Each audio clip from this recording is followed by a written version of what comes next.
धन्यवाद मान्यवर, आपने इस महत्वपूर्ण बिल पे मुझे अपनी बात कहने का मौका दिया।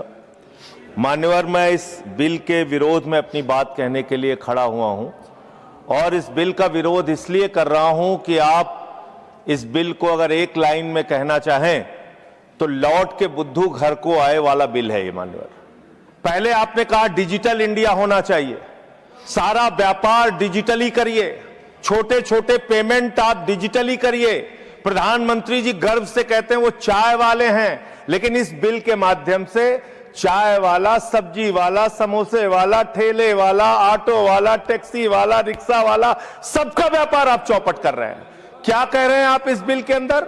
आप इस बिल में कह रहे हैं कि यूपीआई से जब आप पेमेंट करेंगे तो जो व्यापारी होगा, जो व्यापार कर रहा होगा, जिसके खाते में आप पैसा डालेंगे, उसके ऊपर हम टैक्स लगाएंगे। क्यों लगाएंगे आप टैक्स? छोटे छोटे व्यापार, सब्जी वाले पे, चाय वाले पे आप अतिरिक्त भार डालने जा रहे हैं।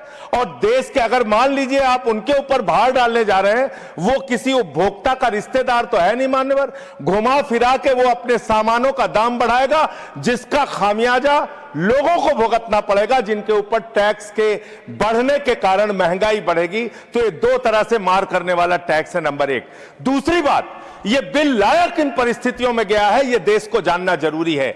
31 मार्च 2026 को जो यूनाइटेड स्टेट्स ट्रेड रिप्रेजेंटेटिव्स है, USTR, इसने आपत्ति जताई कि हिंदुस्तान में यूपीआई पर जीरो टैक्स की वजह से हम लोग बर्बाद हो रहे हैं।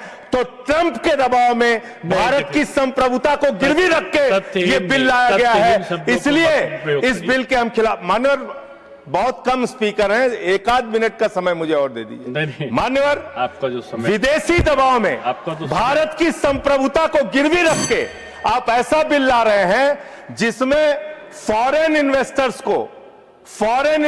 को तो आप टैक्स में 100% एग्जम्पशन दे रहे हैं, लेकिन जो हिंदुस्तान में छोटे छोटे व्यापार करने वाले लोग हैं उनके ऊपर आप टैक्स लगाने जा रहे हैं। खत्म कर रहा हूं सर, 30 सेकंड और दे दीजिए। मान्यवर, यह सरकार कहती है यूपीआई के पूरे सिस्टम को मैनेज करने में आपको पैसा खर्च करना पड़ता है। अरे भैया, 27,000 करोड़ रुपए तो आपने सिर्फ मिनिमम बैलेंस चार्जेस के नाम पे 2 साल में देश के करोड़ों उपभोक्ताओं से ले लिया। तो इसलिए मैं आपके माध्यम से कहना चाहता हूं सरकार से, यह बिल इस देश के आम आदमी के खिलाफ है, छोटे व्यापारियों के खिलाफ है। इस बिल के विरोध में अपनी बात कहते हुए अनुरोध करूंगा कि इसको वापस लिया।